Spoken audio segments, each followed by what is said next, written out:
Hola, ¿cómo están? Bienvenidos nuevamente al podcast Despiértate. Este podcast, el nombre tiene que ver con que el verdadero despertar, yo llamo la conciencia, no tiene que ver con el despertar químico de un sueño cuando te vas a dormir.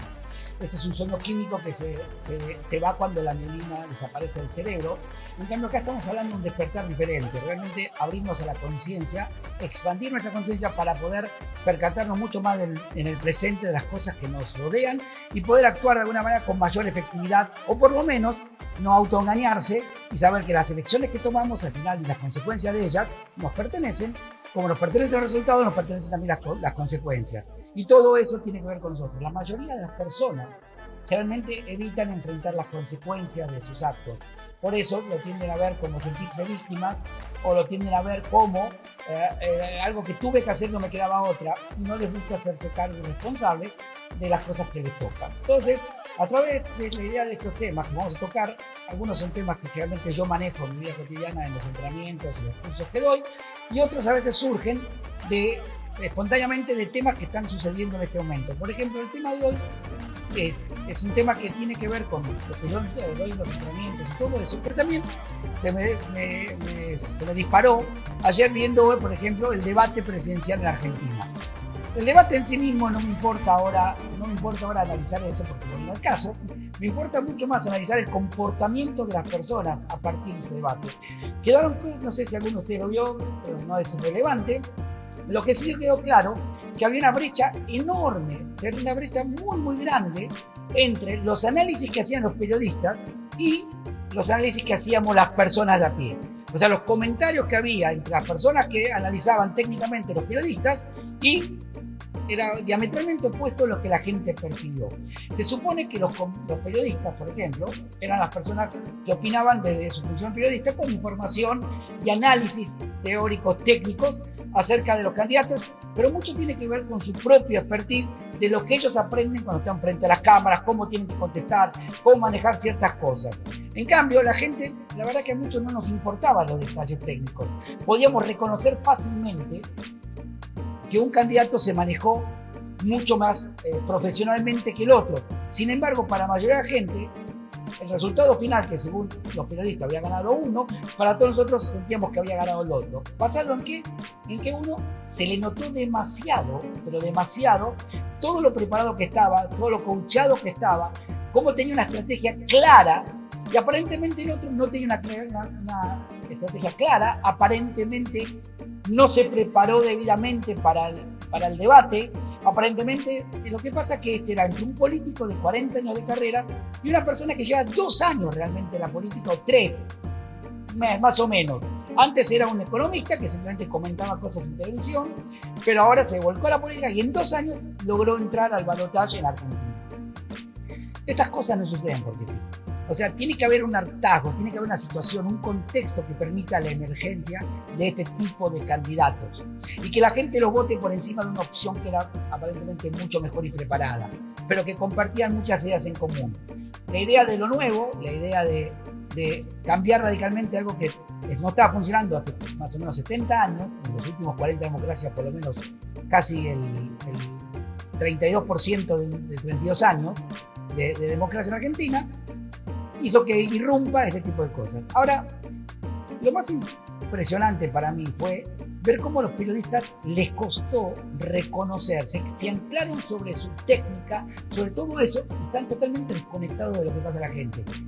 Este tipo de periodistas y los expertos que consultaron, les costaba mucho reconocer que el que parecía menos preparado, el que no se entrenó tan eficientemente con el otro, el que no fue agresivo, simplemente cayó en el juego del otro al responderle preguntas y evitar que el otro, que era el del gobierno, tendría que responder preguntas, porque es lo que se conoce en balotaje. Realmente es el gobierno que tiene que responder las preguntas de lo que hizo, no tanto el candidato nuevo responderle lo que va a hacer, porque lo que se juega en juego, cuando hay una reelección en juego, se plebiscita más que nada la acción del gobierno que ya tuvo. Es una desconexión total, y a los presidentes, a los periodistas y mucha gente que opinaba ahí, se les costaba muchísimo mostrar que se podían equivocar, mostrar que todos sus conocimientos y todo eso que ellos tenían no impactaba a la gente de la manera. O sea, ¿de qué sirve que sean tan teóricos, tan técnicos, todo eso? Si al final de cuentas, la gente que los vemos o los escuchamos, lo único que logramos ver es enojarnos con ellos, decir, Flaco, vos vivís en otro país. O sea, viste otro debate. Se supone que ellos son los que saben. Entonces, el tema que a mí me despertó, lo que me disparó esto, es el tema de la vulnerabilidad. Es decir, ¿dónde está la vulnerabilidad acá? La vulnerabilidad la vemos como un signo de debilidad.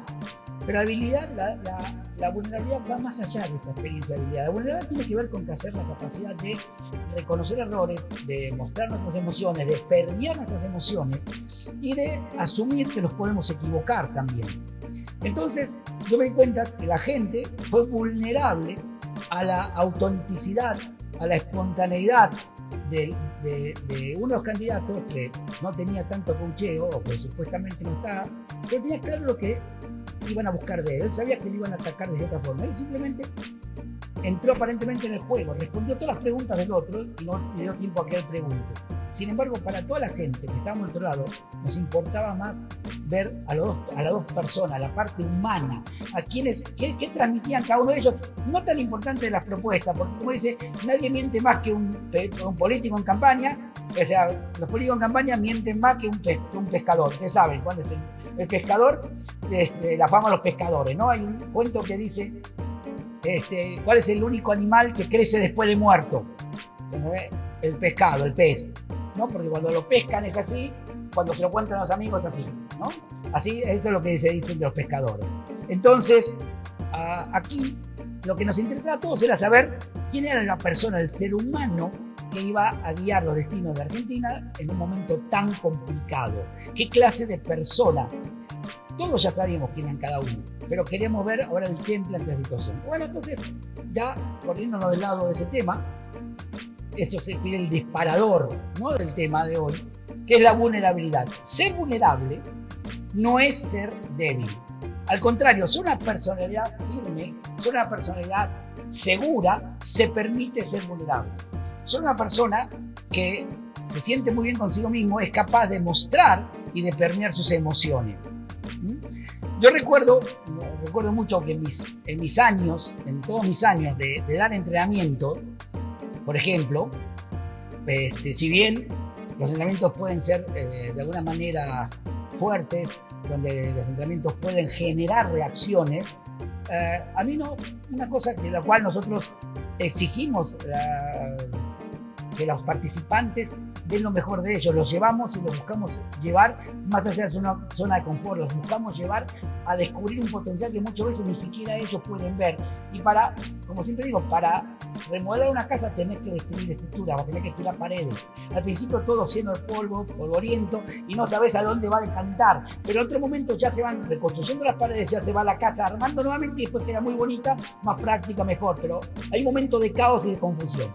Entonces, cuando vos estás haciendo ese tipo de trabajo con la gente, a veces la imagen que tenés que transmitir es de impecabilidad o de casi al borde de la perfección, supuestamente, o lo que la gente cree, yo no lo creo, pero mucha gente cree que el coach tiene que ser perfecto, inmaculado, perfecto ahí, no puede cometer errores, porque si yo te exijo tanto, ¿cómo voy a equivocarme? Sin embargo, al contrario de lo que yo he visto muchos entrenadores, a mí ese punto nunca me importó.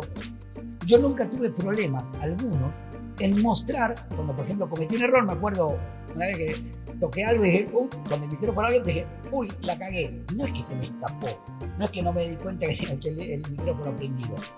No tengo ningún problema en decir que la cagué. ¿Saben qué?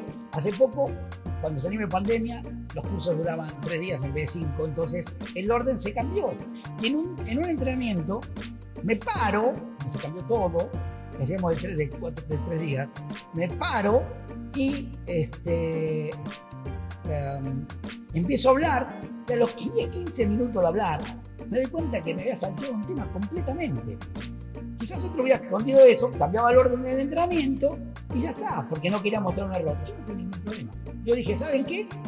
Voy a parar acá porque me equivoqué un tema, me pasé, me fui de otro tema, arranqué con otro que no correspondía. Esto vamos a retomarlo después, bye. Y empecé con el otro tema y no pasó nada. También me pasó varias veces que a veces cometían errores, algún staff o cometió algo y había entrado en formación, me acuerdo, alguien dice, hoy cómo va a resolver esto. Entonces yo agarré simplemente dije, a ver, pregunté al participante, pregunté al staff, y el participante dice, bueno, se equivocaron, no importa, vamos a hacer la cuarta. Se equivocaron, pero vamos a resolver así. O sea, no me escapé del punto, pude resolverlo. Si yo no aceptaba el error de mis staff, de la equivocación que habían hecho, nadie me hubiera escuchado. Porque ellos estaban con la cabeza en, nosotros hicimos las cosas bien, la culpa tienen ellos. En cambio yo acepté el error, desarmé y dije, ok, vamos a tomar lo que sí hicieron. ¿Qué pasaría con esto, otro? Entonces yo los fui guiando a reconstruir la experiencia y al final pude hacer todos los puntos que quería. Una entrenadora que estaba en formación me dijo, uy, yo me hubiera plantado de que se equivocaron ellos y no hubiera cedido. Me abrió mucho la cabeza al ver que vos reconociste eso y que todo fluyó. Lo cual eso me hace ver que entonces es un peligro, ¿no? El peligro, ese tipo de actitud. Bien, como te decía, esa persona que evitaba mostrar su error habla de una personalidad débil. Las personalidades débiles lo que hacen es ocultar su debilidad. Una personalidad débil lo que hace es ocultar su propia debilidad y empieza a erigir todo un sistema de defensa constante. Cualquier cosa lo hace sentir como atacado, el famoso me siento ofendido, me siento indignado.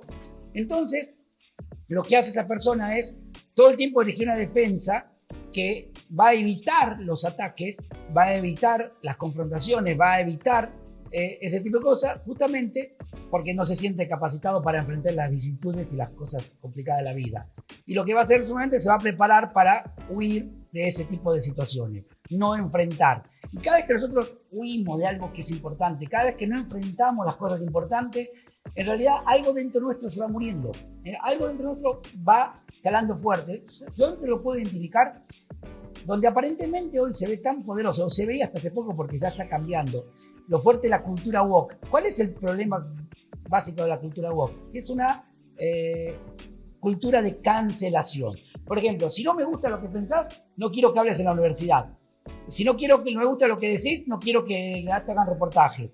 O sea, esa gente se enfoca más en la persona que en las ideas, no debate ideas porque sus argumentos no tienen ningún tipo de sustento real, no tienen sustento filosófico real, sí, hay filosóficos sí, por ejemplo, vienen todos de Derrida, que es un filósofo postmoderno, ¿no? Que es el que le da el sustento a sus ideas que, como te decía, no tienen ningún tipo de sustento en la biología, sustento en las cuestiones fácticas, sino simplemente son un cúmulo de ideas, un cúmulo de ideas sin sustento, de las cuales ellos lo toman como una verdad absoluta. Ahora, como no pueden enfrentar eso y conocen su debilidad y son realmente gente con fuertes problemas con su identidad personal, aunque ellos dicen que se aceptan y todo eso, la persona que se acepta y que permite mostrarse vulnerable, acepta, no tiene ningún problema, lo reconoce, pero no busca cancelar. Por ejemplo, si a mí no me gusta la pesca, no pesco, pero no prohíbo pescar. Si a mí no me gusta la caza, no cazo, pero no prohíbo la caza. Si a mí no me gusta, por ejemplo, algún tema, algún tipo de película de terror, no veo película de terror, pero no pido que quiten película de terror. Si no me gusta algún tipo de idea, no comulgo con esa idea o debato con esa idea, pero no pido que esas ideas no se puedan propagar o no se puedan decir. No busco la cancelación del otro. ¿Por qué? Porque puedo convivir con eso. Puedo convivir con las diferencias, puedo convivir, pero estas personas no lo hacen. Por eso, una armadura fuerte, las personas débiles dirigen armaduras muy fuertes, pero una armadura muy fuerte y muy pesada esconde una personalidad débil. Cuando yo cometía esos errores, yo me permitía ser vulnerable a ellos, me permitía mostrarlo justamente. ¿Por qué? Porque yo sabía que sabía el curso, yo sabía dar un curso, pero yo no solamente, mucho más importante que saber dar un curso, saber hablar de ciertos temas, no es eso lo importante, sino que yo sabía que sabía dar el curso. No solamente eso, yo sabía que la gente que estaba del otro lado sabía que yo sabía. ¿Está claro? Ellos también, yo sabía que sabía, entonces no tenía ningún problema. Mostrar un error, una equivocación, no iba a quitar autoridad. Porque al final de cuentas ellos sabían que yo sabía que un error puede tener cualquiera. Y al poder demostrarlo, yo también estaba dándoles a ellos una posibilidad de también eso, mostrar su propia vulnerabilidad. Ustedes saben, muchos de ustedes lo deben saber, cuántas veces ustedes tapan esas vulnerabilidades, tapan esos errores. Buscamos no mostrar nuestros sentimientos, porque queremos que si yo muestro mis sentimientos soy débil. Entonces, la gente en realidad estás creando mecanismos de defensa que lo único que hacen es alejarnos de los otros. Por ejemplo, si yo me permito ser vulnerable, me permito mostrar mis emociones, muy probablemente tenga relaciones con otras personas mucho más amistosas, mucho más simples, claras y transparentes. ¿Por qué? Porque al final de cuentas el que está enfrente también tiene su vulnerabilidad, también tiene sus debilidades, también comete errores. Entonces en el momento que yo permito mostrarme las mías, le estoy permitiendo al otro mostrarse también. Si yo me muestro como impenetrable, perfecto y que nunca me equivoco y todo eso, aunque mucha gente cree que yo siempre quiero tener razón, yo digo, no es que yo quiera tener razón, vos mostrame, o sea, yo no tengo que por qué ceder mis argumentos o aceptar automáticamente los tuyos, los puedo escuchar.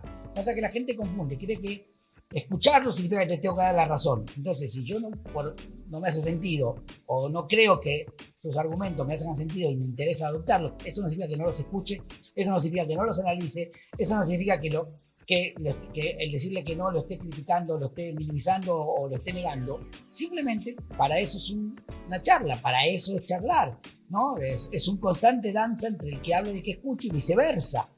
Entonces, yo no tengo mucho problema en decir, a veces me preguntan corte y digo, no sé, ni idea, no tengo ningún problema en reconocer lo que no sé. Entonces, la gente que se esconde en todo eso, al final de cuentas, se pone muy arbitraria, rígida, y entonces las relaciones se crean en ese contexto. O sea, las relaciones tienen que ver desde el lugar que vos operás en la relación. No necesariamente la relación tiene que ver con cómo es el otro. Yo creo relaciones de acuerdo con cómo yo soy. Lo que tengo en el otro lado siempre es un espejo, ¿no? Es como hay un cuento, no me acuerdo bien, muy viejo, que entra un perro abandonado en la casa, entra una casa medio abandonada, ¿no?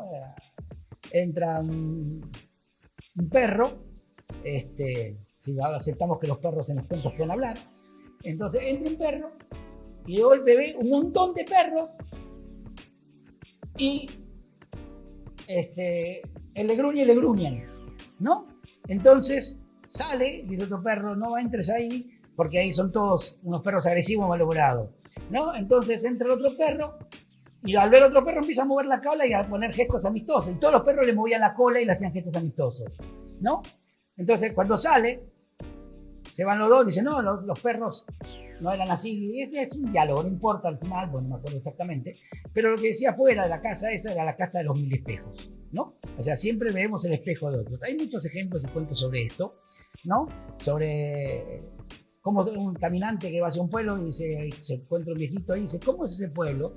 Y ese pueblo la gente, ¿cómo son en tu pueblo? Y en mi pueblo yo me fui porque la gente era así, sí, bueno, esa es la gente que va, y yo me molestaba, no me gustaba, me reaccionaba así, bueno, esa es la gente que vive en ese pueblo. Y después pasa otra persona y le pregunta, ¿cómo es la gente de este pueblo? Y dice, ¿y cómo es la gente en tu pueblo? Y la gente era así, yo me tuve que ir por una cuestión, pero en realidad extraño mucho a mi pueblo, la gente era amistosa, ¿verdad? Esa es la clase de gente que vive en ese pueblo, ¿no? Es la misma idea. Al final vas a encontrar lo que reflejas. Entonces, volviendo al tema, con respecto a eso, al final nosotros creamos las relaciones desde el lugar que nosotros manejamos. Entonces, cuando yo me permito ser vulnerable, cuando me permito mostrar este tipo de cosas, creo relaciones mucho más empáticas, mucho más abiertas, porque le permito al otro también mostrar la suya. Si el otro no lo quiere hacer el primer día, quizás lo hace en el segundo o el tercero, y quizás no avanza en algunas relaciones, porque quizás por muchos factores pueden avanzar. Pero por lo menos vos sabés que de tu parte fuiste auténtico y real. Y eso te va a permitir crear otra relación. Entonces, ser vulnerable nos permite de alguna manera mostrar que nos podemos mostrar que de alguna manera cometemos errores. Que de alguna manera no somos indiferentes a la envidia, no somos indiferentes a los fracasos, no somos indiferentes a las alabanzas ni a las críticas, no somos indiferentes a los fracasos, no somos indiferentes a los fracasos, a las críticas, no somos indiferentes, y que podemos tener buen humor, también podemos tener mal humor, podemos a veces perder el control y a veces podemos estar muy, muy seguros sobre nosotros mismos. Entonces, esto que yo explicaba en el curso, yo podía ser totalmente vulnerable porque me sentía muy seguro de mí mismo. Solo porque yo me sentía muy seguro de mí mismo, me siento muy seguro de mí mismo, pero a veces quizás no lo soy tanto en otras áreas. Y cuando no lo soy, puedo decirlo sin ningún problema. Hay áreas en las cuales yo no me siento seguro, en las cuales no tengo los conocimientos y prefiero apoyar a otras personas sin ningún problema. Entonces, porque aparte es una cuestión de costo-beneficio. Yo a veces prefiero juzgar. ¿Qué es más fácil? Apoyarme en otro, preguntar a otro, pedir a que otros lo hagan por mí, por ejemplo, contratos, servicios o cosas, que gastar el tiempo en tratar de aprender todas las cosas que tengo que hacen los demás si yo no las sé. No tiene sentido. También es una cuestión de costo-beneficio en la vida. ¿En qué quieres gastar tu tiempo y tu energía? ¿No? Si hay otra gente que lo puede hacer mejor que vos. ¿Cuál es el problema? Entonces, cuando vos te permitís hacer todo eso y mostrás que sos vulnerable a todo eso, al final de cuentas, lo que está mostrando es que la debilidad o la vulnerabilidad no es una debilidad, al contrario, la vulnerabilidad y la sensibilidad, como yo siempre digo a los hombres sobre todo, no se puede ser sensible si primero no sos valiente. Para mí, ser vulnerable es un signo de valentía, una persona que se anima a permear todo eso, que también puede ser víctima de la envidia, del fracaso, del rechazo y todo eso. Todo eso forma parte de la vida misma. Entonces, en definitiva, ser vulnerable es entender que no siempre hacemos todo bien. Ser vulnerable significa que no siempre estamos de buen humor, nos permitimos mostrarlo. No siempre estamos alegres, no siempre estamos contentos, no siempre hacemos todo bien, no siempre...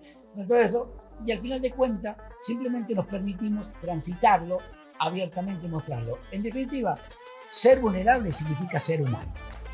¿Ok?